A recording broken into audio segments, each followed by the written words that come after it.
Olá a todos e todas, bom dia. Hoje nós temos mais uma aula aqui da disciplina Estudo de Mamíferos na Amazônia. Trazemos hoje o Gonçalo Ferraz, com o tema de modelos de ocupação e modelos de captura-recaptura. Provavelmente ele vai mudar o tema. Não? Ele vai dar um tema diferente, vai ser exatamente isso? Exatamente. Vamos combinar. Joia, joia. O Gonçalo, ele é graduado em Biologia pela Universidade de Lisboa, com doutorado em Ecologia e Biologia Evolutiva pela Columbia University. Ele foi pós-doc no Smithsonian Tropical Research Institute, onde eu conhecia aqui em Manaus, lá em Manaus, né? Eu falo aqui em Manaus, mas foi lá em Manaus. Uhum. E atualmente ele é professor adjunto no Departamento de Ecologia da Universidade Federal do Rio Grande do Sul.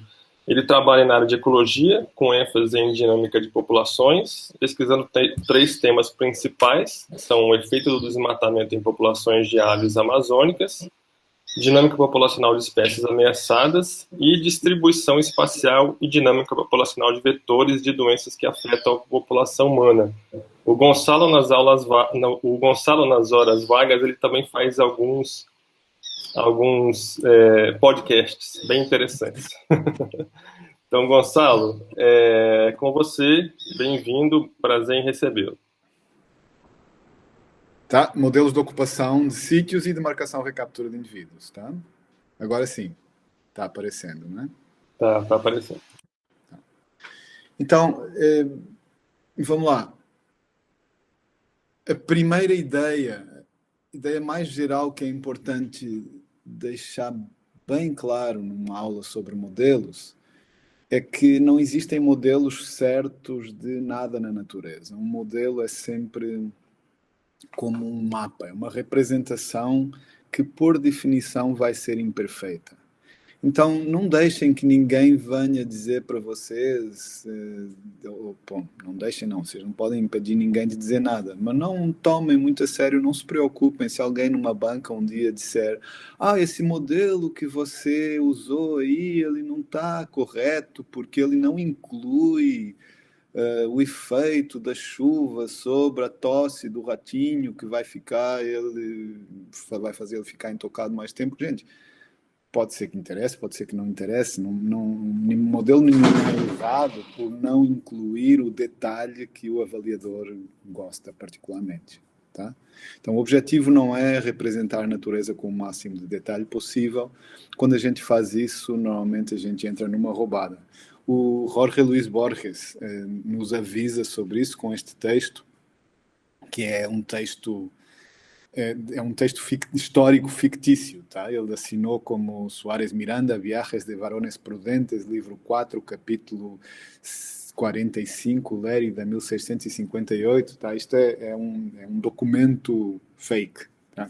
Que o Jorge Luis Borges, que era uma pessoa que gostava muito de escrever textos curtos, tá? Ele dizia, se a gente lê um romance e no fim só lembra 2 ou 3 páginas, por que é que o escritor não há de sintetizar logo de origem o romance inteiro a 2 ou 3 páginas?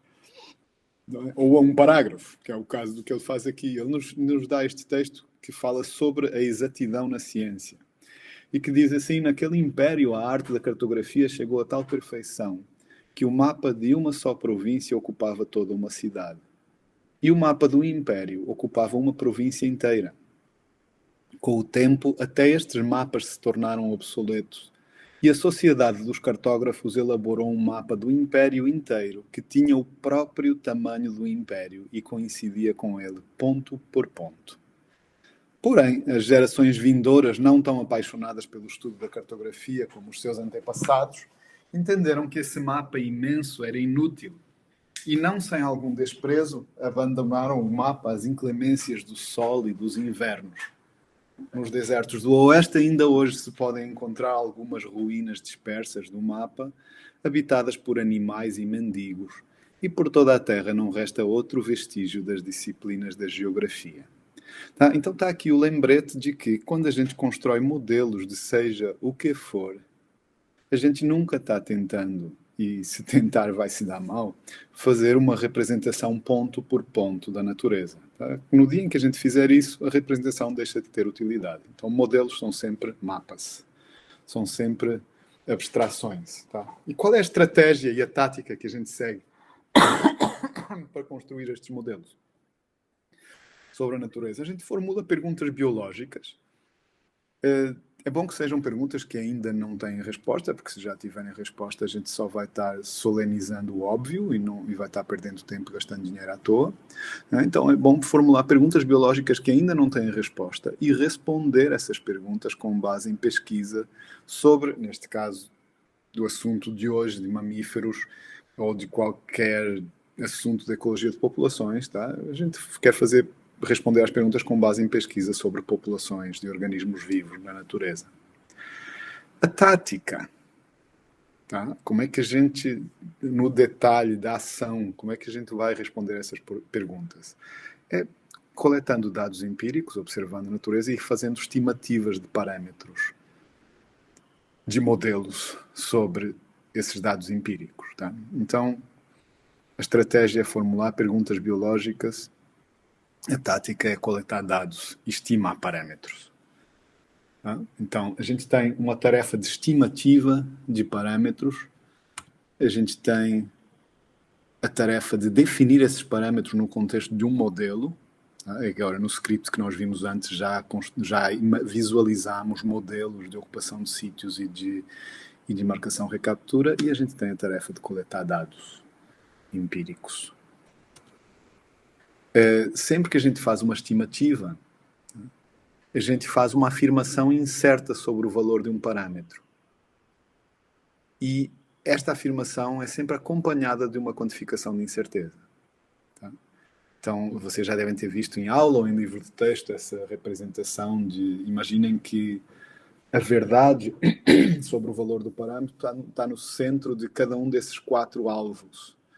E os pontinhos pretos são tentativas de estimar o valor verdadeiro desse parâmetro. A cruzinha é a média da estimativa. O que a gente vê aí é diferentes tipos de problemas no exercício de estimativa de um parâmetro, em que da direita para a esquerda aumenta a precisão e de baixo para cima aumenta a acurácia. O que é que vocês diriam que é o cenário pior possível de estimativa?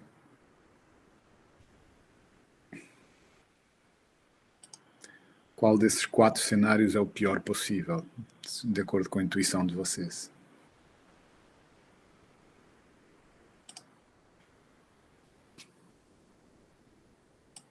Vou encolher isso aqui um pouquinho, só para ver se eu vejo o chat.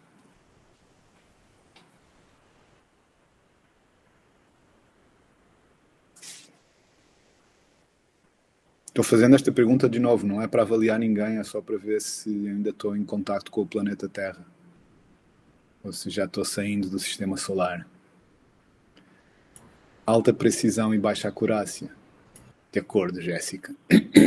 Sim.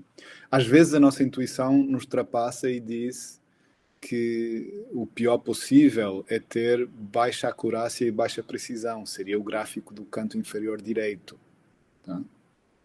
Só que isso não é ruim, porque a falta de precisão, ou seja, a grande incerteza sobre a nossa estimativa, nos protege de fazer um erro muito grosseiro. O pior mesmo é quando a gente está no canto inferior esquerdo. É quando a gente tem uma impressão de muita precisão da estimativa, tá? Uma estimativa com pouca dispersão, tá? A gente está do lado esquerdo, mas tem uma acurácia muito baixa. O centro dela está muito fora do alvo da realidade. Tá? Então, a estimativa de parâmetros nos aponta, nos apresenta estes desafios. Mas o que é isso dos parâmetros? Bom, a gente já viu no script alguns parâmetros, o P, o beta 0, o beta 1 eram parâmetros. Com muita frequência, os parâmetros vão aparecer como coeficientes de expressões lineares, do tipo desta que está aqui. Para simplificar, eu representei sem função de ligação, logit, tá? Mas sempre que a gente vê uma equação deste tipo, a gente olha para ali, bate o olho e já percebe, o y e o x são coisas que variam, são variáveis. O a e o b são coisas que a gente está idealizando como fixas, então eles recebem o nome de parâmetros. São coisas que caracterizam o funcionamento de algo que a gente está estudando, com quantidades biológicas claras que influenciam inequivocamente a dinâmica das populações, seja através de processos de ocorrência, de abundância, de sobrevivência, fertilidade, movimento ou outros. Tá bom? Como é que a gente faz? O que significa fazer estas estimativas de parâmetros? É inevitavelmente fazer um casamento entre uma perspectiva teórica da realidade, quer dizer, a gente fazer uma abstração, construir na nossa cabeça um esquema de como é que as coisas funcionam, tá? E uma perspectiva empírica da realidade, que é ir para o campo, ver coisas, medir, tá? E relacioná-las com a nossa abstração. Então, sempre que a gente faz estimativa de parâmetros, sempre que a gente modela populações de qualquer organismo na natureza, a gente precisa casar uma perspectiva teórica, e teoria, a palavra vem de um verbo grego que originalmente significava só contemplação simpatizante e apaixonada, e a partir do Pitágoras, esta contemplação simpatizante e apaixonada passou a ser tida como contemplação de conhecimento. Tá? E aí é que a palavra teoria saiu do geralzão de simpatia e paixão para o concreto de abstração sobre conhecimento.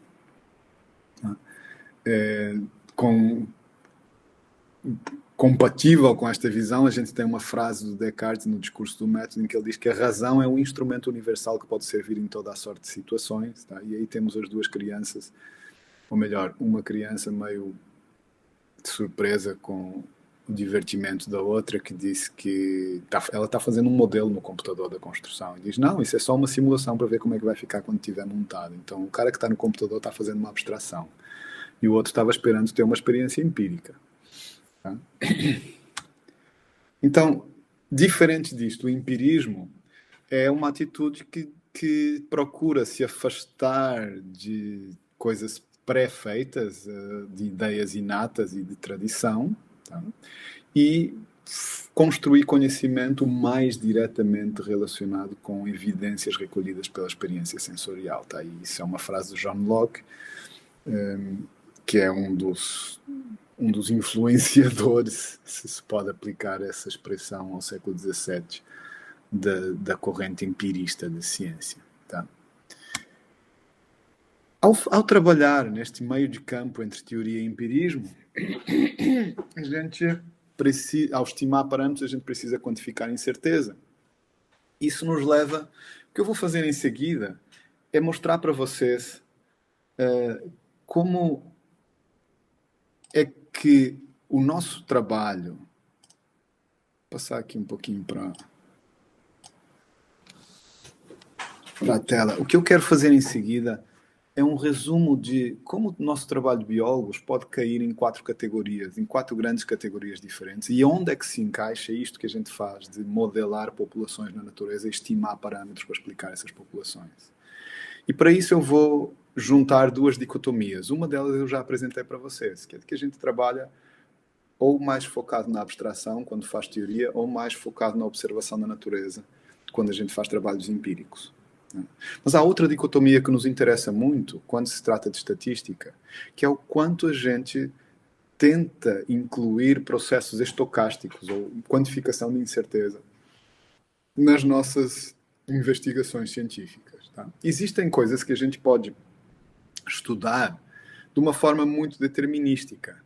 O que é que eu quero dizer com isso? Sempre que a gente tem algo determinístico, sempre que a gente tem um processo determinístico, significa que se a gente partir das mesmas condições iniciais, esse processo vai sempre levar exatamente ao mesmo resultado. Tá? Por isso, por que determinístico? Porque as condições iniciais determinam exatamente o que é que vai acontecer. Se eu tenho um processo estocástico, as condições iniciais me dão uma ideia de para onde é que vai o sistema, para onde é que o processo vai acontecer, mas não exatamente o que vai acontecer. Tá? Então, num processo determinístico, eu tenho um resultado muito fixo. Num processo estocástico eu tenho uma janela de resultados prováveis. E o que eu quero mostrar em seguida é que a gente faz biologia em diferentes combinações desta ideia de teórico, empírico ou determinístico estocástico. Por exemplo,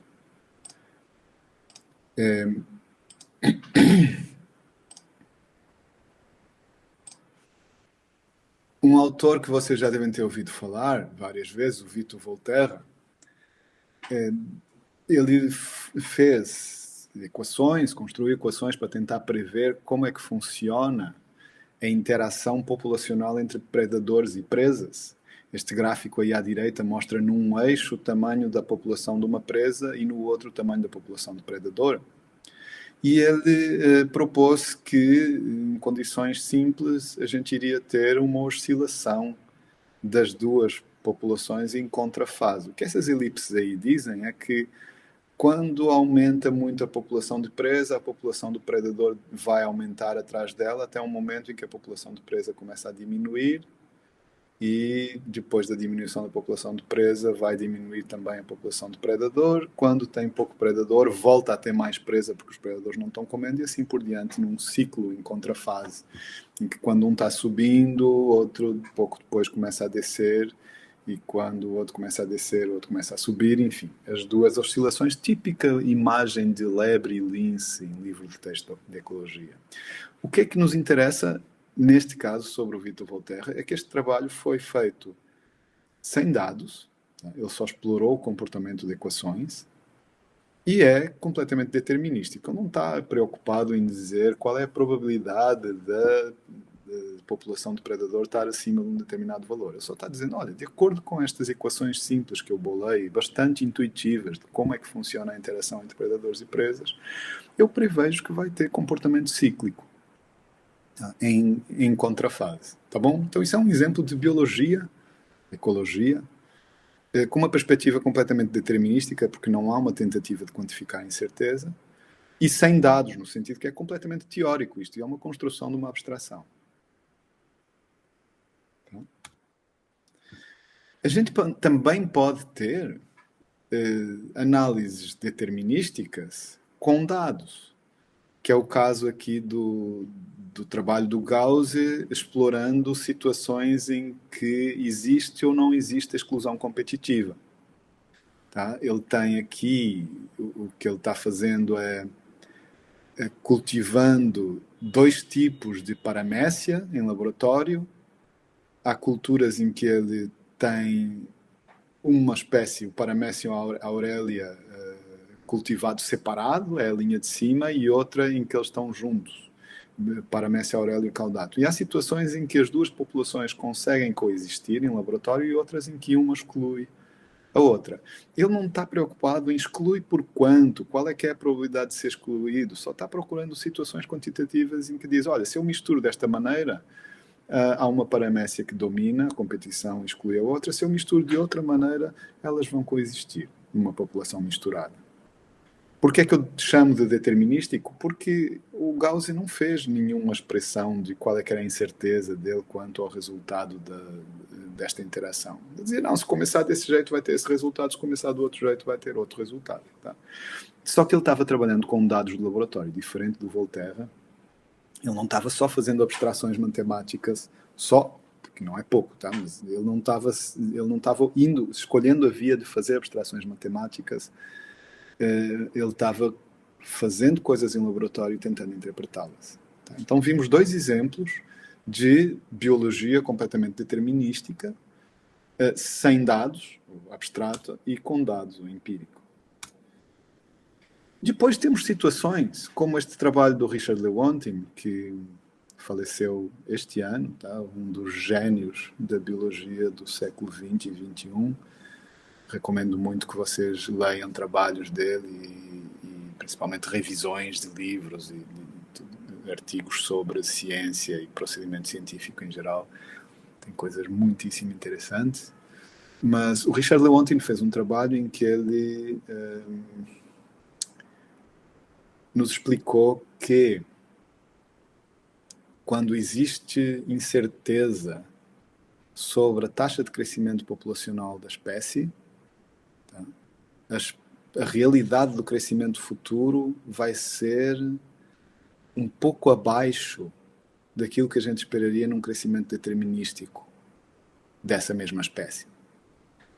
Eu não quero que vocês entendam em detalhe, Tá aí a citação do artigo para vocês poderem ler, caso se interessem por este assunto. Mas o que eu quero chamar a atenção de vocês é que o Lewontin fez, neste caso, um trabalho completamente teórico, não tem dados, ele só está dizendo assim, ele só está dizendo como é que seria se fosse, né?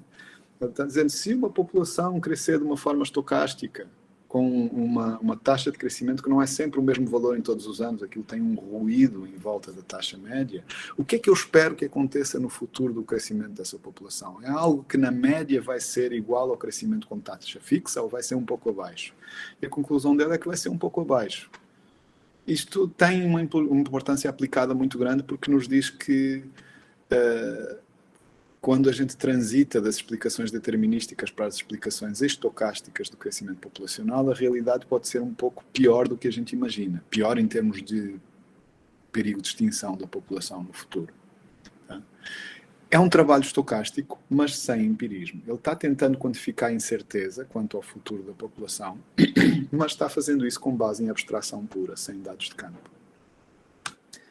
Por fim, um exemplo de um trabalho do Hal Caswell, que é um cara que foi estudar a população de baleia franca do Atlântico Norte e que chegou à conclusão, após coletar dados de marcação-recaptura, em que eles identificavam indivíduos pelas manchas na barbatana caudal, e fazer um modelo de dinâmica populacional com estrutura etária, em que ele estimou diferentes sobrevivências e diferentes fertilidades para indivíduos com diferentes idades, ele chegou à conclusão que evitar a morte de uma ou duas baleias fêmeas adultas com filhotes por ano poderia ser suficiente para fazer a população do Atlântico Norte transitar de uma trajetória de diminuição que ia levar à extinção para uma trajetória de crescimento. Então foi um trabalho muito interessante que teve muito impacto, foi bem publicado no Nature e depois influenciou decisões judiciais importantes na América do Norte. Ele teve muito impacto porque ele dizia, gente, olha, é só uma pequena mudança orientada para esta classe etária que costuma passar de tal parte do ano em tal região, então é só moderar um pouco a atividade humana nesta região e a gente pode trocar a trajetória de crescimento populacional dessa espécie. Tá. O que é que eu quero dizer com esses gráficos aí? Que, principalmente no gráfico de baixo, reparem, ele está nos dando, os eixos dizem slope parameter e intercept parameter. Tem aqui uma relação de idade com probabilidade de sobrevivência. Tá? Tem uma relação entre estimativas de parâmetros. Ele diz, embaixo estão os valores possíveis do efeito do segundo coeficiente e no eixo vertical estão os valores possíveis do intercepto. Tá? E esta expressão da região, essa elipse nos mostra a região de máxima probabilidade dos dois parâmetros. Isso é que permitiu tirar a conclusão forte de que salvar um ou dois indivíduos iria inverter a direção do crescimento populacional. Portanto, é com base em dados e é estocástico. Vamos ver a combinação destas coisas. A gente tem trabalhos teóricos e trabalhos empíricos, separados por uma linha que é um pouco difusa às vezes, e a gente tem trabalhos que fazem considerações sobre incerteza, sobre estocasticidade, e trabalhos que não fazem considerações sobre incerteza. Podemos colocar os 4 personagens exemplo nestes 4 quadrantes, tá? E eu quero chamar a atenção de vocês de o que a gente está fazendo. Eu diria que possivelmente em toda esta disciplina, tá? Mas certamente o assunto de hoje está todo ali naquele quadrante de trabalho empírico com quantificação de incerteza. Tá? E, no fundo, isso é o que a gente chama de estatística. Tá? A estatística é sempre uma tentativa de explicar observações levando em consideração a incerteza acerca dessas explicações. Todos os outros quadrantes implicam matemática. Tá? Então, está aí uma clarificação de como é que é possível a gente ter matemática sem estatística, mas não é possível ter estatística sem matemática. Ok. Isso é a parte da introdução geral que eu queria mostrar para vocês.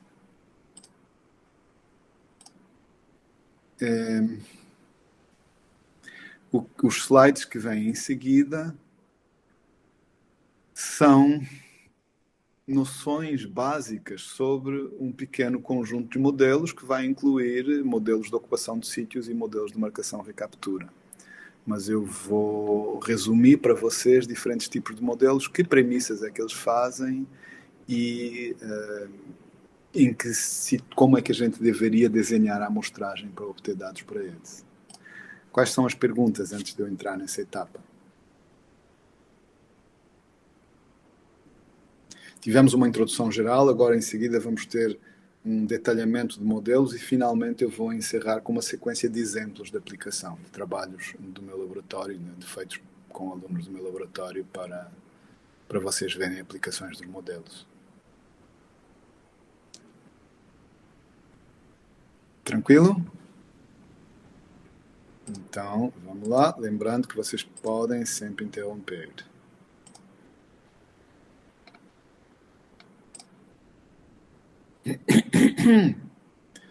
Então, está aparecendo o slide? Como é que a gente faz para aproximar a teoria das nossas abstrações do empirismo das nossas observações? O essencial é a gente abstrair coisas que existem da natureza e medindo coisas que se abstraem, tá? Ou seja, é a gente ir observar na natureza coisas que são relacionáveis com os parâmetros dos nossos modelos e fazer modelos sobre coisas que têm existência palpável, tá? E não é nada incomum em ecologia as pessoas fazerem modelos sobre coisas que não têm uma existência palpável, ou pelo menos que não têm um significado igual na cabeça de diferentes pesquisadores. Isso às vezes gera muita perda de tempo. Para conseguir fazer isto, a gente precisa ter desenhos amostrais que são adequados à pergunta que está fazendo e ao modelo que está usando nessa pergunta, e precisa ter uma quantificação da incerteza associada às medidas, aos parâmetros que está tentando estimar. Então isto implica estimar parâmetros com base em dados de campo. Tá? Então, sempre lembrando que uma estimativa tem uma quantificação de incerteza e isso significa que a gente vai ter que usar estatística.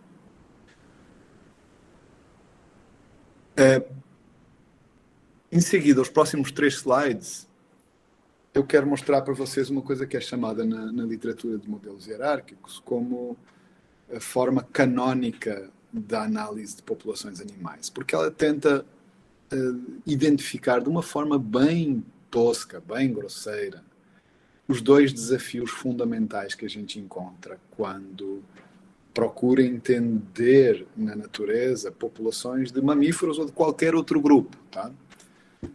Acho que vai ser a única coisa, um único momento em que eu vou aludir a mamíferos nesta apresentação é com esses coelhinhos que estão aparecendo aí.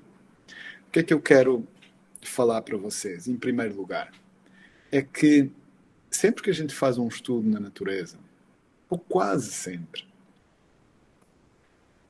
a gente tem a intenção de fazer inferência sobre uma área, que eu aí estou representando como um azão, com 100 unidades espaciais, que é maior do que a área que a gente consegue mostrar. Tá? Então, quase sempre, a gente não tem pernas para amostrar e para fazer medições em toda a área que a gente gostaria de conhecer.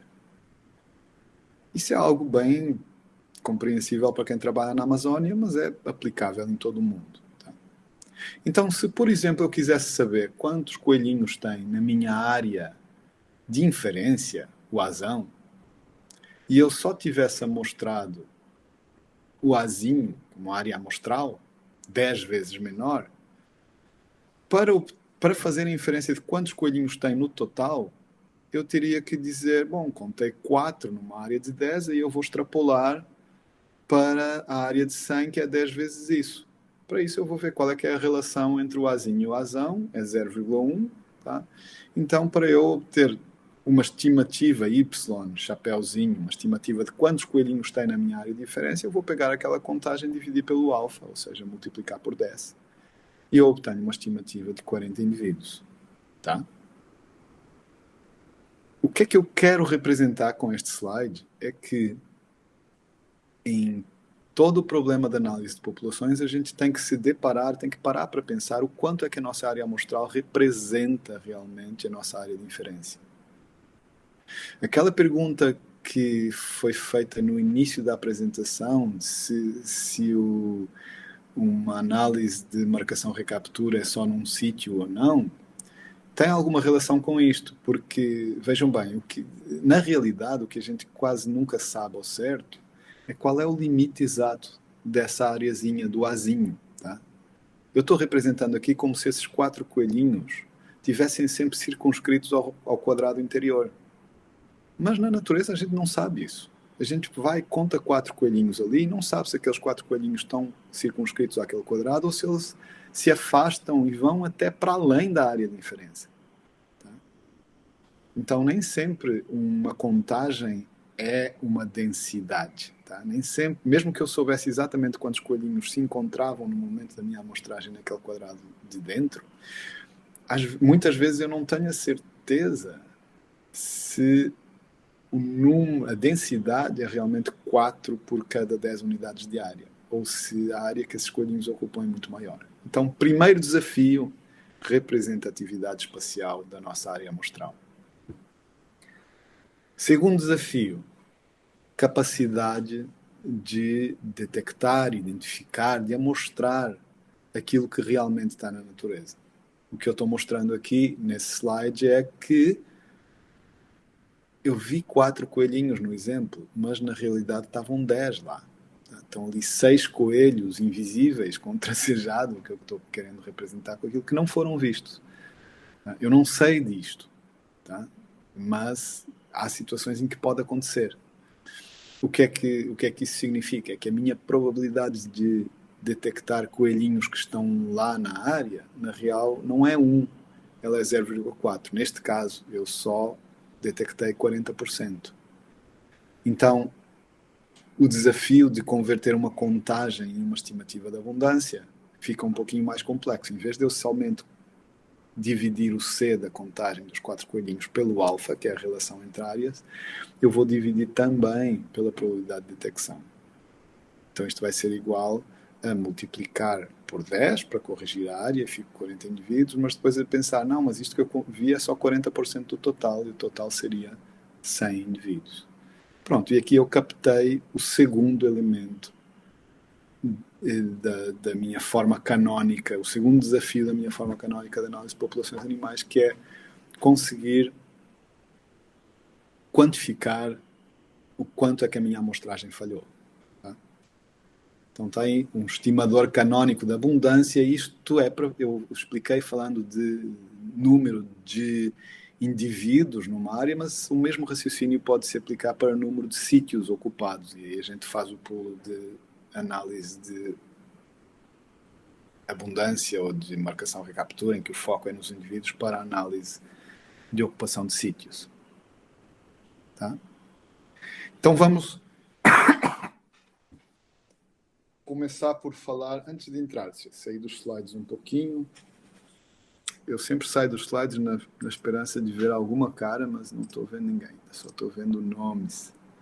E estou vendo o Rodrigo, obrigado por estar aí, Fadinho, e o Carlos. Eu quero deixar bem claro para vocês, antes de avançar mais nesta descrição dos modelos, que quando a gente faz análise de mamíferos ou de qualquer espécie na natureza, uma das primeiras decisões com que a gente se depara é escolher qual é que é o foco da análise. Eu quero trabalhar com indivíduos ou eu quero trabalhar com sítios? Tá?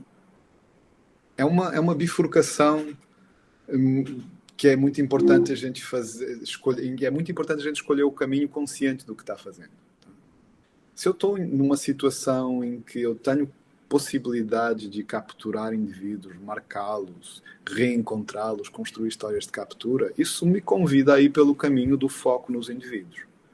Mas quando eu tenho áreas muito grandes, em que a chance de reencontrar indivíduos é muito pequena, em que diferentes lugares podem ter populações completamente separadas, aí fica muito mais interessante eu trabalhar com sítios, em vez de eu fazer perguntas sobre o indivíduo, se reproduziu, sobreviveu, onde é que está, onde é que não está, eu começo a falar mais com cabeça de geógrafo e perguntar qual é a característica deste lugar. Ele tem presença de uma população da espécie A, B ou C ou não tem? Ou se a mata é mais velha aqui, será que a população se mantém por mais tempo? Tá? Então são dois caminhos de análise, um não é melhor do que o outro universalmente, são coisas que a gente deve ter consciência que são focos de análise separado, o indivíduo ou o lugar, e que nos levam por caminhos diferentes e com benefícios diferentes. Então vamos voltar aos slides e eu vou falar em primeiro lugar de quais são as premissas do modelo básico de ocupação de sítios e como é que a gente deve desenhar a amostragem para trabalhar com ele. Tá?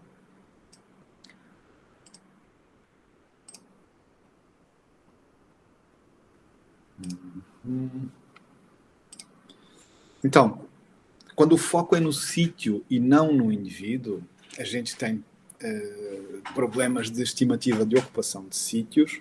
Está aí uma citação de um livro de 2006 que faz uma introdução muito bem feita a esse tipo de modelos. O livro está disponível no GenLib, vocês podem encontrar com facilidade. A pergunta principal biológica aqui é onde é que tem a espécie? E esse onde é que tem a espécie, ele vai ser expressado como uma proporção de lugares do meu interesse que têm a ocorrência da espécie. Então vejam o que eu estou representando aí, que acontece na natureza, e agora talvez faça sentido vocês voltarem àquilo que a gente simulou. Vejam bem, imaginem que a gente aqui tem 1, 2, 3, 4, 5, 6, 7, 8, 9 sítios. Tá? Desses 9 sítios, imaginem que nós fizemos uma visita só, e de acordo com esta imagem, eu iria ter detecção da espécie em quantos sítios?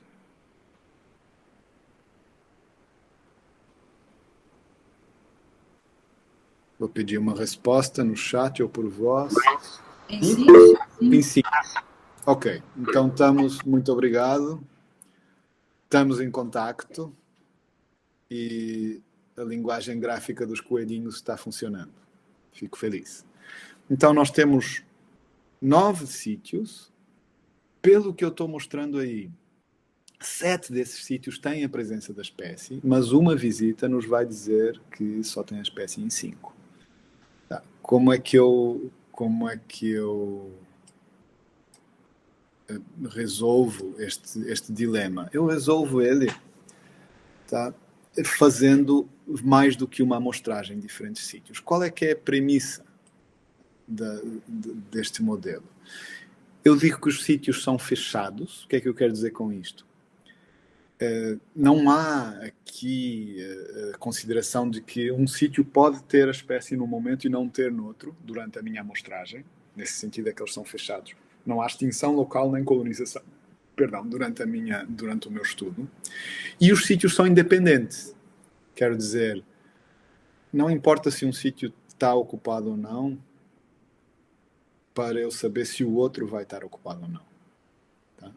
Então, o desenho ideal para a gente fazer uma análise de ocupação de sítios é, no tempo, ter amostragens bem juntas, que é para eu escapar de alterações biológicas, e no espaço eu ter os sítios espalhados e relativamente independentes entre eles. Vejam, eu pus uma linha branca aí para dizer que eles são fechados. E cada sítio com mais do que uma amostragem. Ok? Isso é o cenário de preferência para uma amostragem de ocupação de sítios. Quando formos para os exemplos, vocês vão ver como a gente vai ter a possibilidade de alterar os modelos para fazer variações sobre este tema central. Mas o tema central é este. Tá? Então, como é que a gente explica a presença de uma espécie num sítio? Que se todos os sítios parecerem iguais, ou seja, não há coisas tipo a distância ao rio que a gente modelou na nossa simulação, a gente só tem interesse em perguntar qual é que é a probabilidade de psi, esse garfinho aí significa psi, é uma probabilidade de ocorrência, e dizer, ela vai ser igual a um valor alfa. Tá? E o que está representado em cima é a presença real, ou a detecção. No 0 embaixo eu não vi a espécie, em cima eu vi. Quando a gente pode medir alguma variável, dos sítios, algum descritor dos sítios, como uma distância ao rio, aí a gente já passa para uma expressão linear e modela o psi em espaço lógico. Já não é um valor só, é um valor indexado por sítio. Y índice I significa que eu vou ter um valor de psi para cada sítio, que vai corresponder ao valor de distância ao rio para cada sítio, ou qualquer outra variável ambiental que eu queira colocar. Tá? Então aí a gente tem já a ocupação de sítios com o uso de covariáveis ambientais.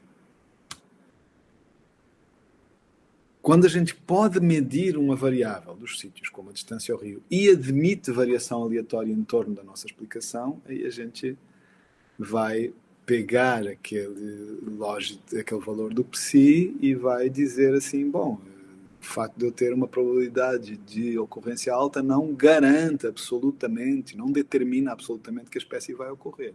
Ela pode ocorrer ou não de acordo com regras simples de probabilidade, como neste caso o que seria uma Bernoulli, que é um evento único de lançamento de moeda, para eu saber qual é que é o valor de ZI, como vimos lá na simulação, se a espécie ocorre ou não ocorre num determinado lugar. Tá? E isto é considerando só a parte biológica. Tá? Como é que a gente explica a presença de uma espécie num sítio quando se pode medir a variável e se admite variação, não só nos sítios, mas também nas condições de amostragem? E aí a gente tem este modelo. Isto representa aquilo que a gente simulou. Agora talvez fique claro para vocês porque é que eu fiz questão da gente começar pela simulação de dados, porque agora eu espero que vocês vejam como o que está aqui reflete exatamente o que estava no código. Há uma mudança de palavra que em vez de Bernoulli, no código a gente tinha binomial, mas é que Bernoulli é uma binomial de um lançamento só. Então lá no código dizia R-binom, usa a distribuição binomial para lançar a moeda uma vez, e isso é equivalente a dizer Bernoulli. Então o que é que a gente tem? Embaixo, o que acontece na realidade? Eu tenho uma equação que me diz, ali uma relação linear entre a distância ao rio, por exemplo, o xi, e uma probabilidade de ocorrência. E de acordo com essa probabilidade de ocorrência, eu vou lançar a moeda para determinar com estocasticidade qual é que é o valor de ZI, se a espécie ocorre ou não ocorre no sítio. E depois, eu vou ter também, isto nós não tínhamos no código, no nosso código era como se não houvesse beta 1, tá? Como se o beta 1 fosse 0. Mas aqui eu estou dizendo que nós temos um intercepto na probabilidade de detecção, ali, aquela equação que diz logit P i J igual a beta 0 mais beta 1 vezes WJ, ela está nos dizendo assim, a probabilidade de detecção, diferente daquilo que estava no script do R, ela não é um valor fixo, ela vai ser influenciada por alguma coisa WJ, que pode ser, por exemplo, a quantidade de armadilhas que eu coloquei no lugar, ou a época do ano em que eu fui lá, ou qual foi o tipo de armadilha que eu usei. Tá? E aí essas duas coisas combinadas, o ZI e o valor de probabilidade de detecção para o lugar, elas vão me dar a probabilidade de eu ver a espécie. E isso é que no final vai me dar os valores de 0 e 1, Y e J significa o valor da matriz Y, linha I, coluna J, que vai ser 0 ou 1 conforme eu detectei ou não detectei. Tá? E aqui está o modelo básico de ocupação de sítios, de acordo com a simulação que a gente já fez. O desafio da análise é a gente, em vez de fazer o que fez na simulação, que foi inventar a realidade e depois produzir os dados, é fazer o caminho inverso, é olhar os dados e estimar a realidade com base neles. Tá? Então isto é o essencial sobre os modelos de ocupação de sítios. Em seguida vou falar para vocês com modelos com foco no indivíduo e antes de entrar lá vou dar uma chance de perguntas. Tem perguntas?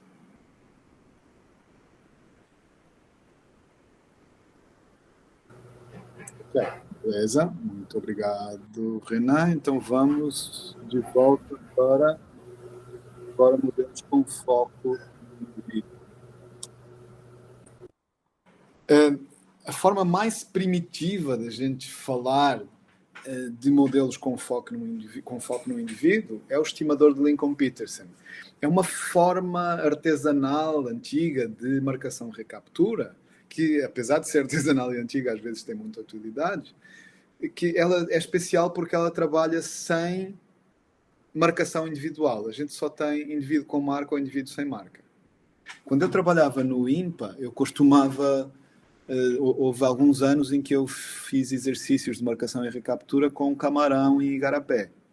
A gente ia num dia de noite, colocava uma armadilha com os restos de frango dentro de uma garrafa PET com a ponta cortada e invertida, e os camarões entravam lá dentro, atrás do cheirinho da carne. A gente pegava a armadilha e marcava os animais com esmalte de unha. Tá? Nunca percebi se isso tinha alguma consequência comportamental ou na interação entre eles, mas as marcas duravam até o dia seguinte, que a gente colocava armadilhas de novo. E o que é que a gente via? Qual era a proporção de animais capturados no dia seguinte que tinha marca. Tá? E vejam, qual é a intuição? É o que está explicado neste slide, que eu posso deixar para vocês olharem com mais calma depois, mas vou tentar passar a ideia da intuição sem me ater demais à fórmula aqui. A intuição é que a minha capacidade de reencontrar animais marcados no segundo dia vai ser igual à minha capacidade de encontrar qualquer tipo de animal no primeiro. Portanto, se eu souber qual é que é a relação entre animais marcados que apareceram no segundo dia e o total que eu marquei, essa relação vai ser a mesma entre o total que eu marquei no primeiro dia e o total de indivíduos presentes. Então é como se fosse uma regra 3, em que recuperado com marca no segundo dia está para marcado no primeiro, assim como marcado no primeiro está para o total verdadeiro da população. Então isso é a forma mais básica de eu usar marcação recaptura. Ainda não tenho o tipo de dados que mostrei para vocês na simulação, é algo mais simples. Tá? Como é que eu uso isto, este estimador de Lincoln-Peterson? Tenho ainda a premissa de que é uma população fechada, sem BIDE significa Birth, Immigration, Death, Immigration. Não há nascimento, nem imigração, nem morte, nem emigração. E o desenho ideal é trabalhar num espaço fechado, tá? De preferência mais fechado do que um igarapé, mas era o que a gente podia fazer lá, e com amostragens concentradas no tempo, para evitar aquela abertura da população. Tá bom? Isto nos dá uma estimativa de número de indivíduos na área de estudo. O que é que acontece? Eu prometi para vocês antes que ia falar um pouquinho sobre marcação, recaptura espacialmente explícita. O que é que acontece se esta população não for fechada? Estão vendo ali aquele risco branco delimitando o cinza do espaço de uma forma muito absoluta? O que é que acontece se aquele limite for mais difuso, os indivíduos puderem entrar e sair? Como é que eu resolvo? Uma maneira de trabalhar com essa realidade é dizer que para cada indivíduo e ocasião de captura a gente registra não só se o indivíduo foi capturado, mas também onde a gente foi procurar. Tá? Então a gente tem espacialização do nosso esforço com índice espacial. E a análise vai modelar não só o número de indivíduos que estão disponíveis lá para ser capturados, mas também onde é que eles estão no espaço. Isso é muito interessante porque produz um resultado em que a gente tem uma densidade, um número de indivíduos por unidade de área e não só um número de indivíduos disponível numa área indeterminada. Quem quiser ler mais sobre isto tem um artigo bem didático de 2011, mas depois também tem um livro de 2013, 14 sobre marcação e recaptura no espaço. De novo, repito, é uma técnica muito interessante para aplicar com dados de câmaras em que vocês conseguem identificar os indivíduos pela imagem. Já foi aplicado na América do Sul também, num trabalho da Beth Gardner e do Juan Restrepo, na Argentina, em inglês é Pampas Cat, eu não sei se tem um nome em português, tá? É um felino do Pampa, em que eles amostraram com uma armadilha de pelo, tá? Tinham armadilhas com um cheiro que atraía os bichos, eles se coçavam lá, eles amostravam pelo, sequenciavam DNA, identificavam o indivíduo e faziam marcação ou recaptura com base em sequência de DNA. Tá? Espacializada, porque tinham muitas armadilhas de pelo. O processamento das observações tem uma parte laboratorial difícil, mas a parte da amostragem no campo é muito mais barata do que Camera Trap. Né? Como é que é o desenho amostral ideal de uma situação de estimativa de abundância com marcação-recaptura espacialmente explícita? A gente tem a premissa de que os animais têm uma área de vida definida em torno de um centro de atividade, que é algo difícil de quebrar, não é? A gente não sabe qual é o tamanho da área de vida, mas todas as posições de um animal vão ter um centro geométrico sempre. E no tempo a gente deve concentrar as amostragens para que haja um mínimo de mortes ou emigrações permanentes durante esse período, e no espaço a gente deve espalhá-las bem pela nossa área de interesse. Reparem, não é por acaso que esse retângulo cinza em baixo agora não tem mais a linha branca à volta. Aqui, isso é para significar que nada me garante que os animais estão circunscritos àquela área cinza. Eles podem entrar e sair. O que me interessa é eu poder amostrar em muitos lugares para eu ter marcações e recapturas dos animais em diferentes lugares no espaço. Isso vai me permitir dizer quantos indivíduos estão e o quanto é que eles se mexem em lugar do centro, em torno de um centro de atividade. Tá bom?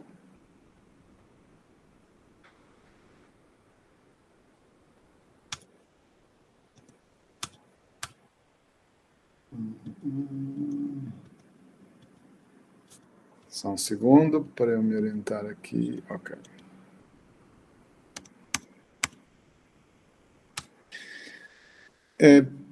Por fim, neste exemplo, nesta lista curta de exemplos de modelo, a gente tem um modelo de análise correspondente à segunda simulação de dados que fez, estimativa, um modelo para estimar a sobrevivência aparente de acordo com Cormack, Joly e Sieber. Isto são 3 autores que contribuíram para este modelo em momentos diferentes e no fim a gente acabou chamando o modelo com o nome dos 3, Cormack, Joly e Sieber.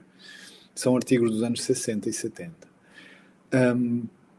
Vejam bem o que está acontecendo aqui. É que a gente diz que num período inicial um animal é capturado, marcado e libertado com a marca e vivo, e depois a gente deixa passar o tempo do período 1 para o período 2. Tá? De acordo com a nossa simulação, poderia ser de um mês para o outro, os necromes. E eu vou dizer que o animal sobrevive de um mês para o outro com a probabilidade φ1, essa bolinha riscada de alto a baixo, a letra grega φ, que é convencionalmente utilizada na literatura de modelos de população, modelos hierárquicos como probabilidade de sobrevivência.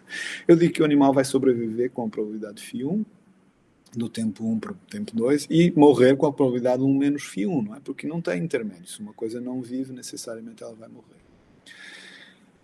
Este animal vivo, quando a gente chega lá no período 2 para amostrar, ele pode ser capturado, pode ser recapturado com a sua marca, com probabilidade P2, ou não ser recapturado com a sua marca com probabilidade 1 menos P2. Tá?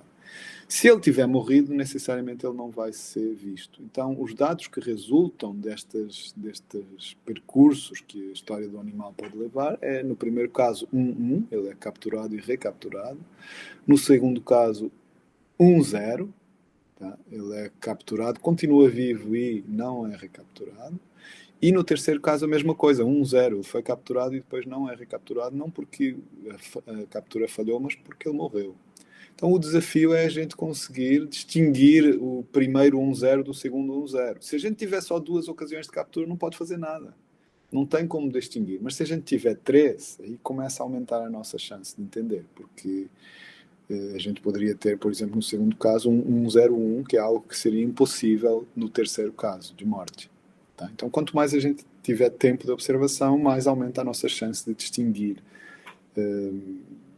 a morte do indivíduo de uma falha de identificação, de recaptura. Premissas deste modelo são que os animais são independentes uns dos outros e que a emigração, quando acontece, é permanente. Emigrar fica igual a morrer. E o desenho ideal é a gente espaçar a amostragem em períodos de tempo, por isso que essas setinhas vermelhas agora não estão mais juntas como nas imagens anteriores, elas estão afastadas e é bom que a distância temporal entre elas tenha associação a algum tempo biológico que nos interessa, tá? Em que é possível o indivíduo sobreviver, mas a gente não tem a certeza absoluta que ele sobrevive. E no espaço a gente deve voltar nos mesmos lugares para ter a chance de encontrar os indivíduos no mesmo lugar.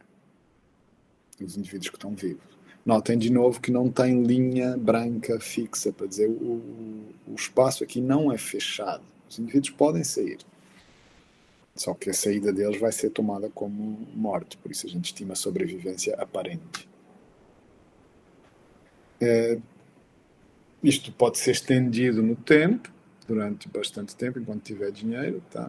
E a gente pode sofisticar este desenho com uma perspectiva em que em cada ano a gente faz várias amostragens diferentes. Vejam bem, aqui a gente tem, em cada ano ou cada momento no tempo, a gente tem cada elipse em baixo significa ida no mesmo lugar em momentos diferentes. Se a gente visitar cada elipse muitas vezes num tempo curto, a gente passa a ter a possibilidade também de estimar abundância ou densidade se usar a marcação recaptura no espaço. Tá? Então, eu posso ter uma situação em que em cada estação, cada mês, no caso do Necromis, ou cada ano, no caso de uma espécie de vida mais longa, eu tenho várias visitas. E eu vou assumir que a população é fechada dentro de cada estação, seria dentro de cada mês, no caso do Necromis, não há morte nem migração, mas ela é aberta entre estações. Tá?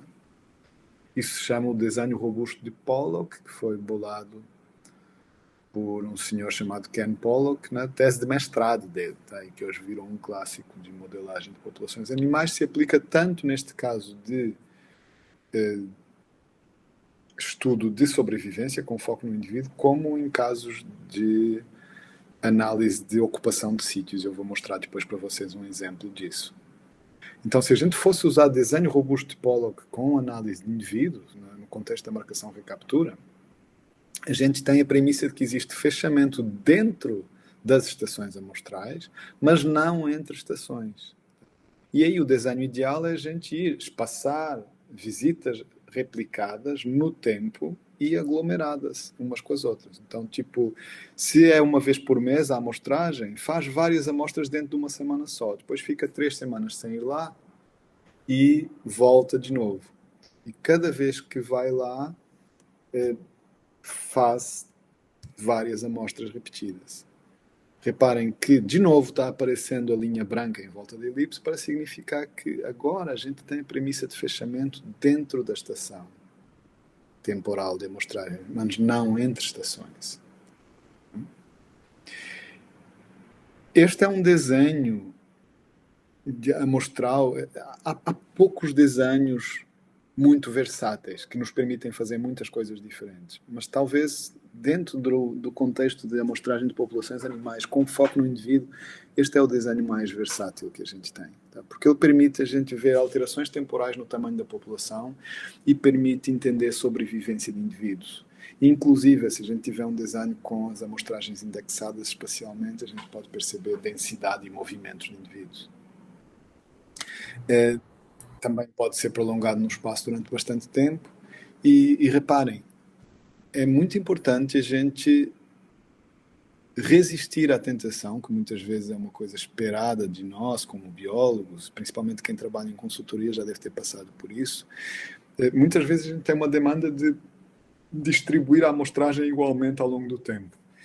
Quando o objetivo é produzir uma análise com desenho robusto de Pollock, para a gente saber de sobrevivência de um momento para o outro, assumindo que há fechamento dentro das estações, a gente não deve distribuir igualmente a amostragem no tempo. A amostragem deve ser concentrada nos períodos em que a probabilidade de detecção é maior. Tá? Então, isto é uma coisa que a gente não deve fazer. Há pouquíssimas, eu não sou capaz de pensar em nenhuma situação em que isto é uma boa ideia. Tá? Espalhar igualmente a amostragem ao longo de todo o tempo que a gente quer estudar. A gente deve pensar, não, quando é que é melhor eu colocar a minha estação de amostragem porque é mais fácil de detectar na espécie e depois repetir a amostragem dentro dessa janela. Não espalhar, tipo aquela, não, tem que ter uma amostragem na seca, outra na chuva, outra na seca, outra na chuva. Tá, mas se na chuva tu só vai lá se molhar e praticamente não vê os bichos, porque é que joga dinheiro fora fazendo amostragem na chuva? Concentra tudo na seca e aí estuda o que é que acontece de uma seca para a outra. Professor? Sim. Eu vou abrir para perguntas, porque agora terminou a segunda parte, antes da terceira e última parte, que são exemplos, eu gostaria de escutar. Perguntas. Esse é o modelo multi-season do Mackenzie, né? Isso é o modelo multi-season do Mackenzie, da ocupação de sítios, é uma adaptação do desenho robusto de Pollock para a ocupação de sítios, exatamente.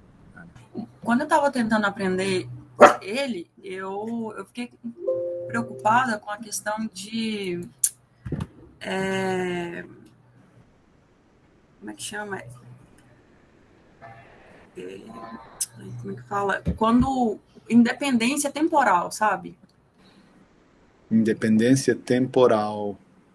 Independência temporal entre as amostragens, mas no tempo, não no espaço. Uhum. Independência temporal entre estações.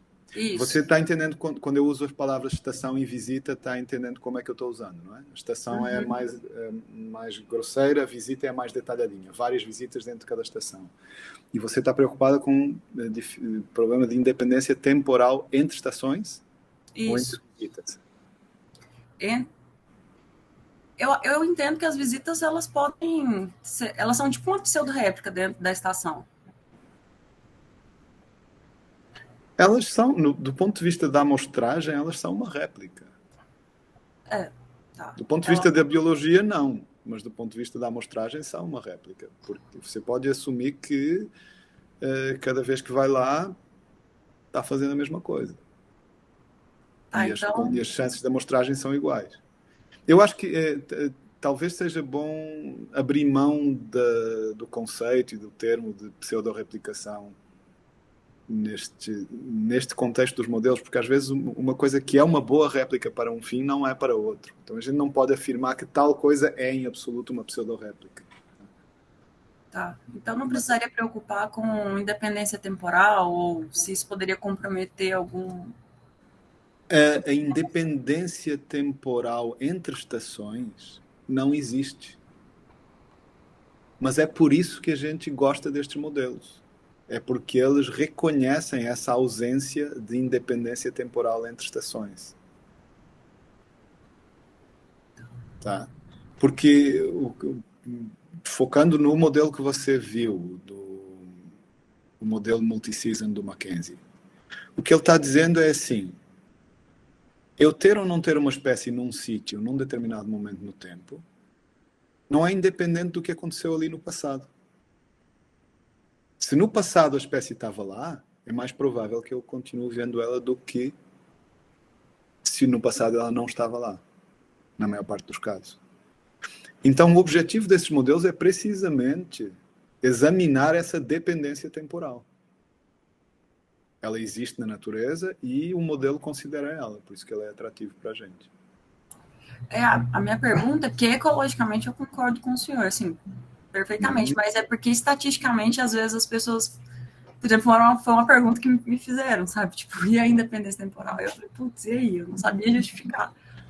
É que às vezes o pessoal sofreu um bocado para aprender o conceito de pseudo-replicação e depois pensa que tem que aplicar ele em toda a parte, sabe? Aquela coisa do cara que... O cara que descobriu um martelo, em tudo ele vê um prego, sabe? Mas não precisa sempre sair dando martelada em tudo que é coisa que mexe, tá? E que não mexe. Então, sim, dá para entender como é que essa pergunta emerge, mas nesse caso eu responderia não, a independência temporal não existe e é suposto que não exista, porque é isso que eu quero estudar. Tá? Eu não sei se você já viu, associado às explicações sobre o desenho robusto ou sobre o multi-season do Mackenzie, o termo cadeia de Markov, ou modelo de Markov. Tá? É precisamente, isso é o coração da história. O que a gente faz no desenho robusto de Pollock e o que a gente faz no multi-season do Mackenzie é modelar a natureza como um processo de Markov. os processos de Markov são... Markov é um matemático russo da virada do século XIX para o século XX. Eu não sei, nunca li os artigos originais de como é que ele bolou isto, mas ele bolou no conceito bem abstrato de matemática. O cara não era nem estatístico, né? Muito menos biólogo. Mas o que ele fez foi teoria sobre processos em que o estado de um sistema num momento é dependente do estado no momento anterior. Tá? E ele elaborou a coisa, tem cadeias de Markov de primeira, de segunda, de terceira ordem. Às vezes estas ferramentas se utilizam para examinar se existe memória num sistema ou não. No caso do modelo multisystem do Mackenzie e do desenho robusto de Pollock com indivíduos, é só primeira ordem. A gente só está olhando o que aconteceu no momento anterior. Mas há situações na natureza em que pode ser interessante a gente perguntar se há alta ordem. Por exemplo, imagino que vocês tenham indivíduos... Tem um capítulo do meu doutorado que foi sobre isto. Vocês têm indivíduos de uma espécie de ave marítima que podem se reproduzir em diferentes colónias. E eu vi assim, bom, se este indivíduo esteve presente na colónia A num ano, é mais provável que ele volte a essa colónia no ano seguinte. Mas será que se ele esteve presente nos 2 anos anteriores, a probabilidade é maior ainda? Tipo, quanto mais vezes der certo naquele lugar, maior a chance dele voltar? Ou cada ano ele faz um reset e faz a escolha dele com o mesmo critério? Está entendendo? Mas tudo isso só para dizer que subjacente a este tipo de análise está esta ideia de processo de Markov, o processo markoviano, que assenta precisamente nessa questão de que o tempo carrega dependência. A história importa, no fundo. Tá bom? Obrigado. Sim. Que mais? Agora, depois de ter feito este tour por vários modelos diferentes, o que eu vou fazer é um apanhado de trabalhos, alguns recentes, outros não tão recentes, de estudantes do meu laboratório, e deitar e rolar, me divertir um pouquinho contando para vocês as coisas que a gente tem feito e relacionando com o que a gente já viu até aqui. Tá? E tudo são exemplos de marcação-recaptura ou de ocupação de sítios. Vocês vão ver também, espero, com estes exemplos, como dá para sofisticar, dá para eliminar premissas que eu coloquei. Temos meia hora, né? Então... Só um adendo aqui. Eu queria saber se já tem trabalhos, né, nessa linha, né, de ocupação de sítio com primatas de florestas tropicais, né? Já que há uma certa dificuldade em trabalhar com esses animais, principalmente com captura e recaptura, né? Sim. Aí eu queria saber como é que realmente...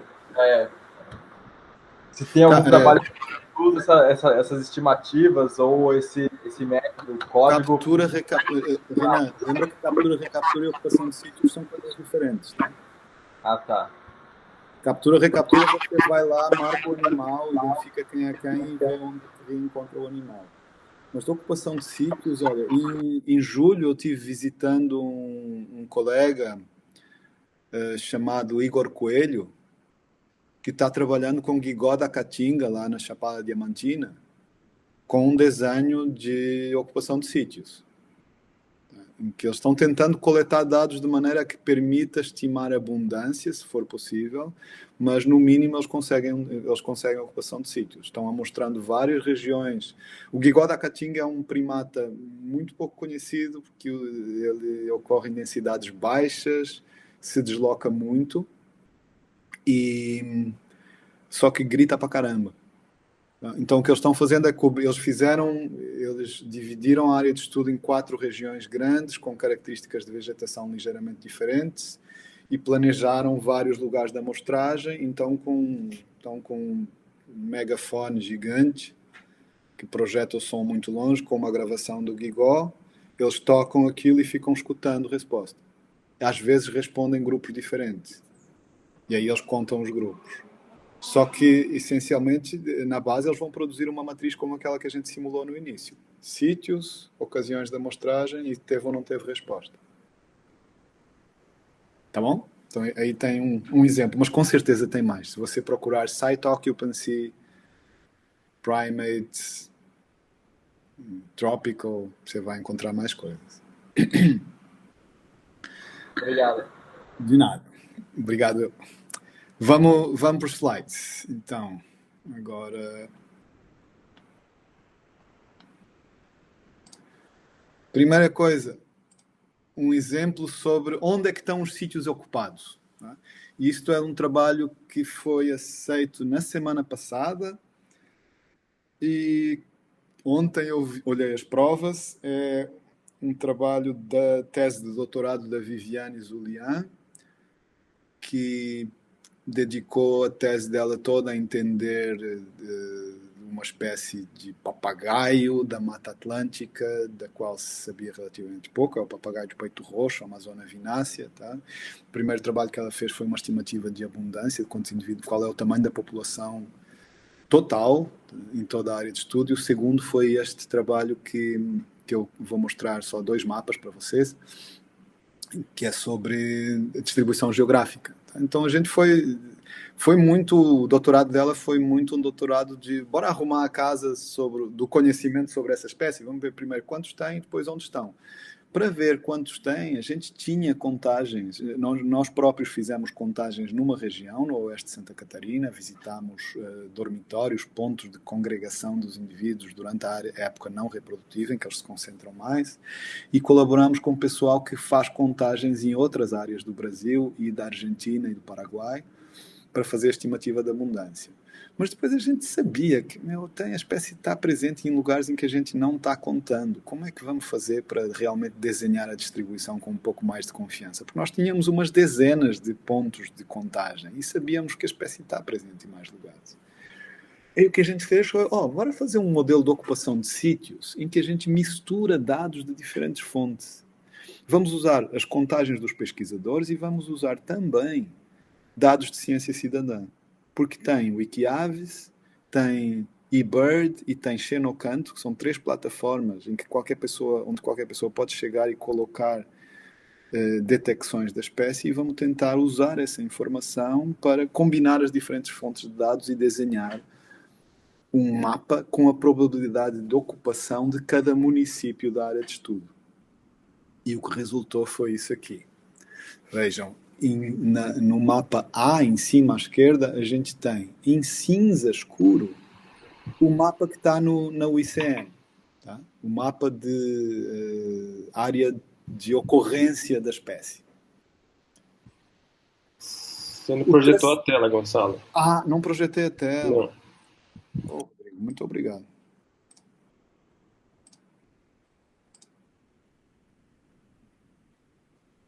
Ok.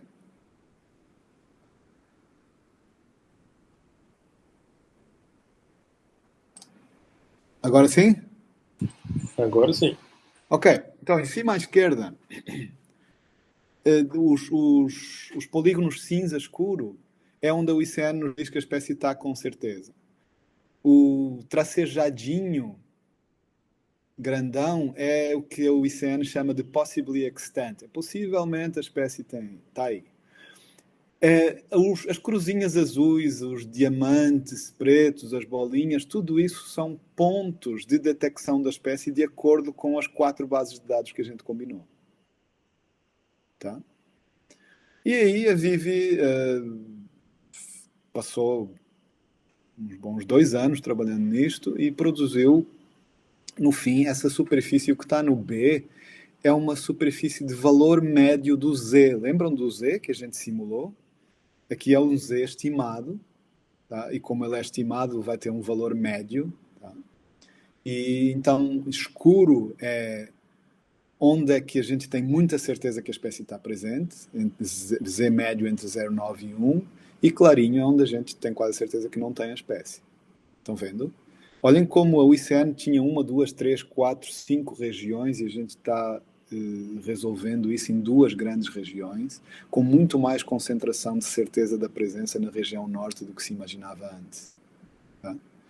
O mapa C é parecido com o B, só que em vez dele dizer onde é que a gente tem certeza que a espécie está presente, ele nos diz qual é que é a probabilidade de presença da espécie, levando em consideração a vizinhança espacial e as características do lugar. A gente modelou covariáveis de altitude e cobertura florestal do município. Tá? E, finalmente, o mapa D é incerteza associada à probabilidade de ocorrência. Então, o B e o C são duas visões de mapa de distribuição da espécie. Tá? Tipo, o B é onde é que a gente acha que ela está realmente, e o C é qual é a probabilidade da espécie estar ali, sabendo o que a gente sabe sobre o entorno e as características do lugar. O D é uma incerteza sobre a espécie estar ou não. Então, no futuro, quando o pessoal quiser mostrar melhor, para melhorar este mapa de distribuição de Amazônia vinácea, deveria dar prioridade a mostrar nas regiões que estão mais escuras no último mapa, no D à direita. Tá? Eu estou colocando em primeiro lugar porque a gente vai ter que correr um pouquinho e porque me parece que de tudo que já saiu do meu laboratório, este é o trabalho mais útil até a data, porque ele dá uma expressão probabilística de distribuição, tá? E leva em consideração as falhas de detecção. Diferente de toda a indústria de Species Distribution Models, com o Maxent e sei lá mais quantos softwares pré-empacotados que se fazem, que o pessoal coloca um porco de um lado e tira uma linguiça do outro e não sabe bem o que é que aconteceu lá dentro. Aqui a gente tem uma quantificação das falhas de detecção, a gente tem uma noção de quanto a detecção falha em cada fonte de dados e no final obtém uma superfície de probabilidade de ocorrência da espécie e não só de probabilidade da espécie ser vista num lugar. E vejam aqui uma comparação interessante, que é o que é que seria, aqui no B e no C vocês veem a nova área de distribuição, tá? Com a integração de dados das 4 fontes. Aqui está o mapa de distribuição que a gente tiraria de cada fonte por separado. Se a gente fosse só olhar os dados de contagem feitos pelos pesquisadores, seria aquela coisa horrível do A. Se a gente for olhar só o eBird, a gente tem muito pouca informação sobre a região norte da distribuição. Se a gente olhar só o Wikiaves, é o que se aproxima mais do resultado final, mas vejam ainda como é diferente. Comparem o mapa do Wikiaves, que é o C neste slide, com o C no slide anterior. Tá? Tem muito mais lacunas se a gente usa somente os dados do Wikiaves do que se a gente usa tudo. E por fim, se a gente usar somente o Xenocanto, que é a última plataforma, também tem muito mais incerteza. Okay? Então isso é um exemplo de aplicação de probabilidade de ocupação de sítios em larga escala. Aqui a análise foi estática. A gente levou em consideração, aqui com os papagaios, tá? E o trabalho da Viviane, a gente levou em consideração que a vizinhança importa, a vizinhança espacial, mas a gente não ligou, não deu importância para a vizinhança temporal. Então, o que eu vou mostrar em seguida é um estudo que tenta entender onde estão os sítios ocupados e quando estão ocupados. Então, aqui vamos na direção do que creio que a Ana Carolina estava perguntando, que é o desenho multi-season do Mackenzie. O objetivo aqui era perceber quais são os municípios do Rio Grande do Sul que estão infestados com a Aedes aegypti e quando é que estão infestados.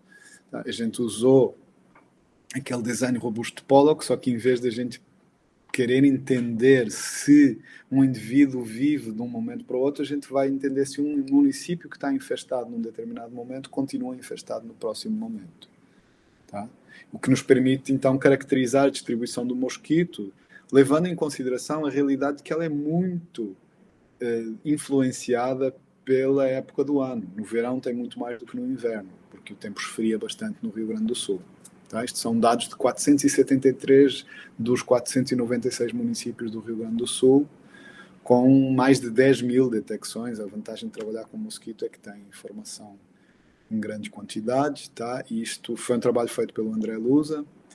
A gente tem no diagrama em cima uma representação da dinâmica da ocupação de sítios. O que eu mostrei para vocês seria equivalente, o que eu mostrei para vocês na simulação corresponderia só aos primeiros 2 quadradinhos, quanto é que está ocupado, quanto é que não está ocupado. Mas o que este diagrama mostra é que à medida que o tempo passa, um lugar que está ocupado pode persistir ocupado, ele pode sofrer uma extinção local.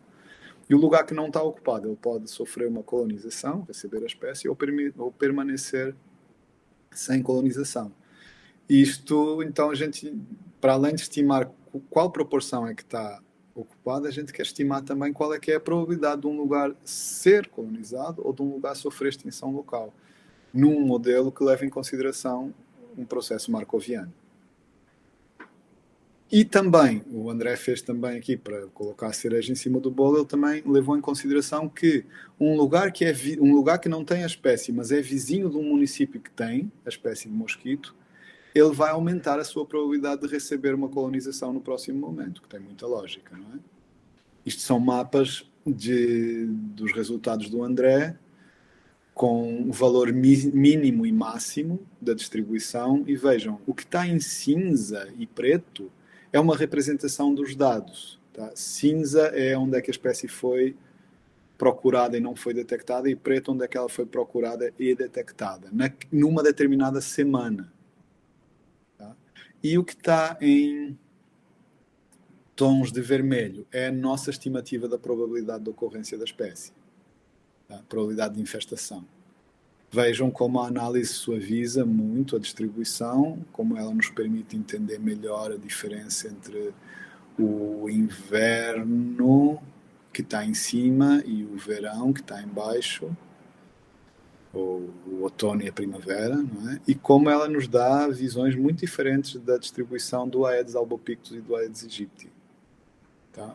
O Aedes albopictus muito mais no centro do estado e nas margens do Rio Uruguai, tá? E na margem norte do estado, e o Aegypti mais nas regiões urbanas e no oeste do estado. Tá?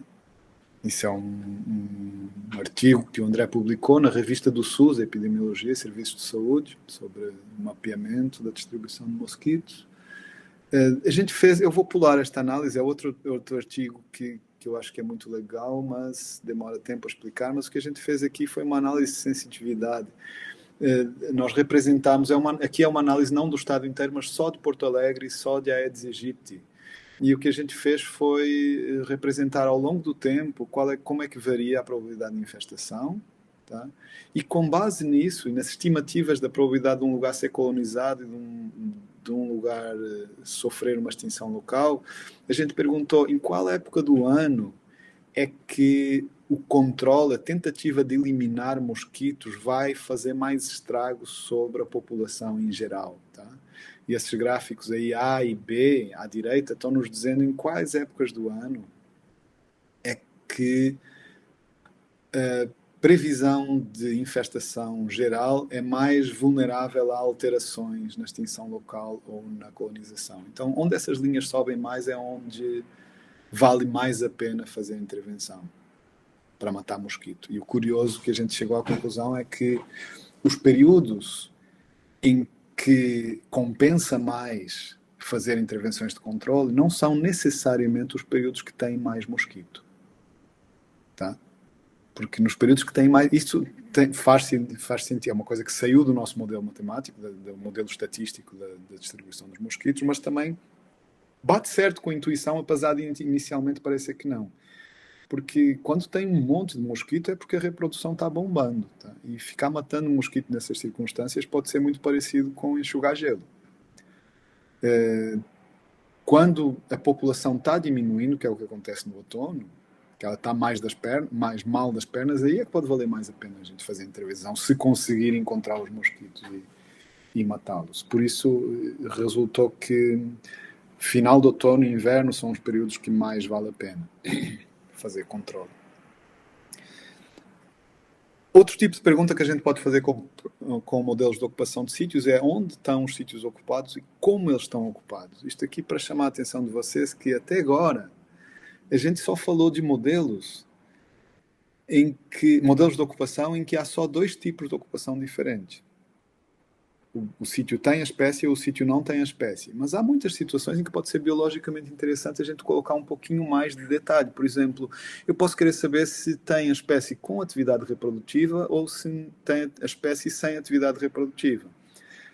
No caso que eu vou falar para vocês, é diferente. A gente tem um conjunto de espécies de papagaios ali na área do PDBFF, ao norte de Manaus, e a gente tinha feito comparação da probabilidade de ocorrência entre mata primária, que é o cinza escuro, e mata secundária, que é o cinza claro, com base em amostragem com gravadores nesses pontos todos que estão marcados aí na área. E a gente chegou à conclusão que a maioria dos papagaios estavam presentes tanto na floresta primária como na floresta secundária com a mesma probabilidade.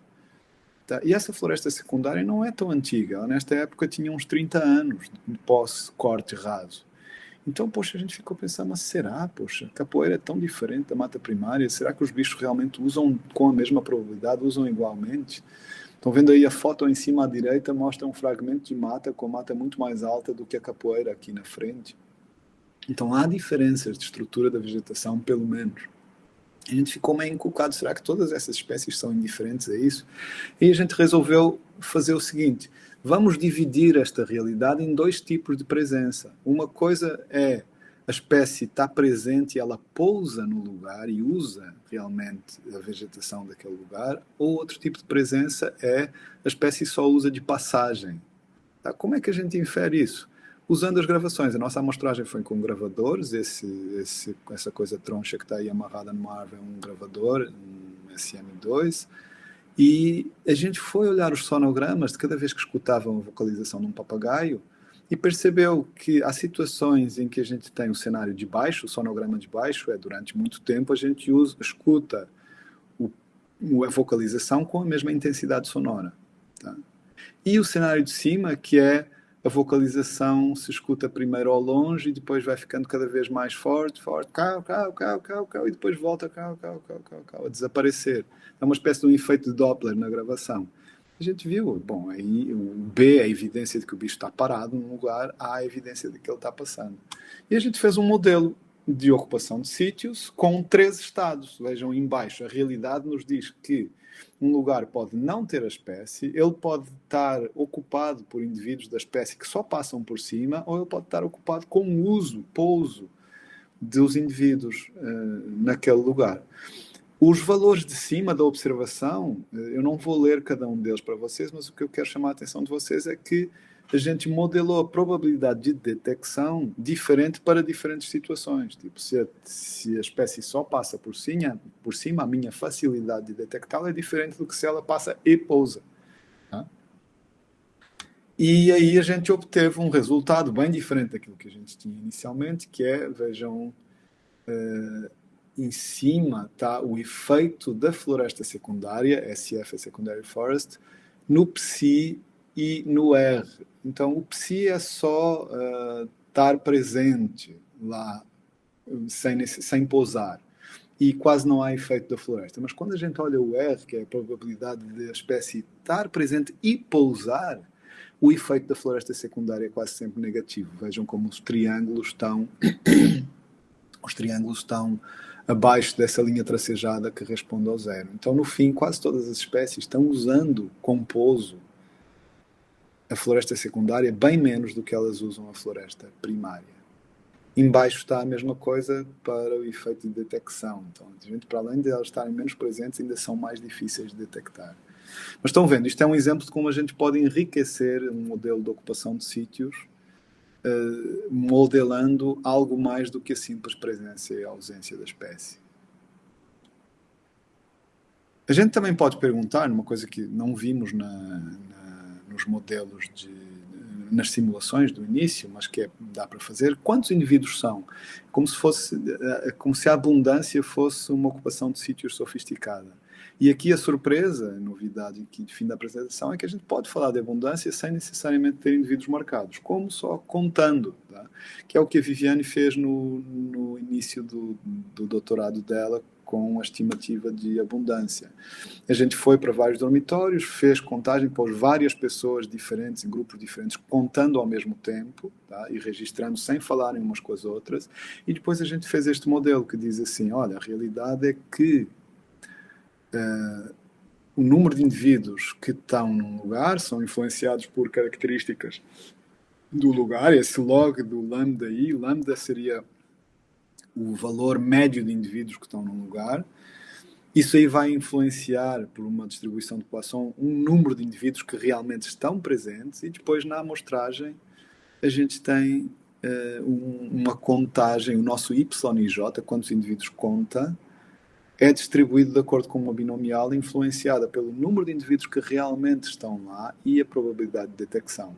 de conseguir visualizar, contar um indivíduo. Então vejam, a estrutura é a mesma, só que em vez de trabalhar com ocupação, a gente está trabalhando com número de indivíduos. Como se a ocupação fosse uma maneira de contar daquele cara troglodita que só consegue contar até um, tá? Ou aqueles animais que se conseguem contar só até um, eles conseguem ver se tem ou não tem alguma coisa, não conseguem ver quantos têm, não é? Isso tem experimentos que o pessoal entra num abrigo para observar, então 2 pessoas num abrigo de observação de um ninho, tem aves de rapina que isto acontece, e quando entram as pessoas no abrigo, as aves ficam muito defensivas, se comportam de um jeito diferente porque elas sabem que está alguém ali, mas se das 2 pessoas sair só uma, elas já voltam a se comportar normalmente, achando que a ameaça foi embora. Tá? Então a ocupação de sítios é a abundância analisada por quem só sabe contar até um. Isto é o resultado da Viviane em termos de abundância, mas vou pular. E perguntar como é que a sobrevivência varia com a idade e o local. Agora temos poucos minutos para terminar, não é? Deixa eu só ver aqui uma noção do quanto... É o último exemplo que eu quero mostrar para vocês. Esse é um trabalho com dados de Manaus, já completado aqui em Porto Alegre, que eu acho que é muito interessante também. É um trabalho com foco mais biológico do que prático. Eu diria que o trabalho da Viviane é um trabalho muito útil porque ele disponibiliza uma ferramenta que pode ser usada por muita gente em várias situações. Este é um trabalho que resolve uma questão biológica antiga. É que tem estes senhores, Reginaldo Monroe, David Lack, Walter Jetz, recentemente acumularam muita evidência que mostra que em aves, tanto a nível intraespecífico como a nível interespecífico, quanto mais perto a gente está do Equador, menos ovos elas colocam. Tá? O tamanho da postura diminui em direção ao Equador. Isso gerou uma hipótese que é, espera aí, então se o número de ovos diminui em direção ao Equador, então talvez as espécies que moram perto do Equador sobrevivam mais, porque como é que as populações vão se manter se elas puserem menos ovos?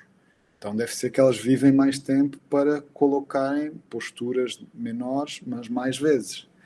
E durante bastante tempo se propagou esta ideia de que as espécies das regiões tropicais vivem mais tempo. Mas aí, em 1990, teve uns autores da América do Norte que fizeram uma comparação de dados de Maryland, do leste dos Estados Unidos, com o Panamá, poucas espécies, e chegaram à conclusão, espera aí, não tem evidência de mudança de sobrevivência. Aí ficou um mistério. Como é que a primeira vez que o pessoal foi estimar, parecia que não tinha variação de sobrevivência, mas a teoria e as observações do número de ovos na postura sugerem que deveria ter.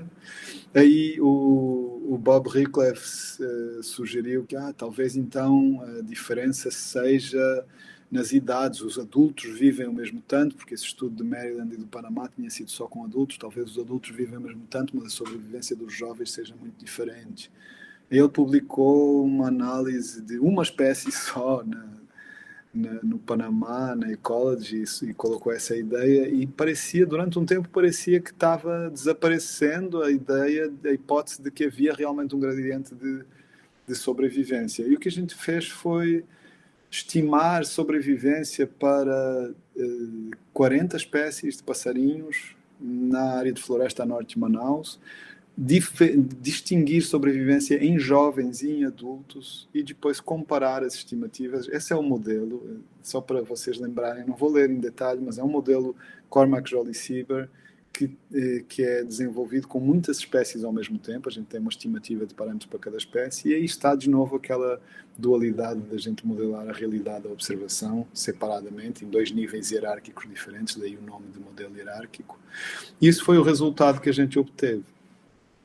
O nosso lugar da amostragem é o ponto 11, mas depois a gente fez uma revisão de estimativas em outros lugares, espalhados na latitude, pela América. A gente viu que tem sim uma diferença entre jovens e adultos na sobrevivência lá perto de Manaus e que tem um gradiente latitudinal na sobrevivência de adultos, sim. Vejam o gráfico embaixo à esquerda, em que quanto mais alta é a latitude, mais baixa é a probabilidade de sobrevivência aparente estimada.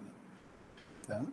Os gráficos da direita mostram a mudança, são histogramas de probabilidade de sobrevivência para diferentes espécies que vão ficando cada vez mais à direita à medida que a gente se aproxima do Equador. Tá? Então isso resolveu um problema empírico antigo e documentou, não, realmente existe um gradiente de sobrevivência com vida mais longa nos trópicos que acompanha o gradiente de tamanho de postura.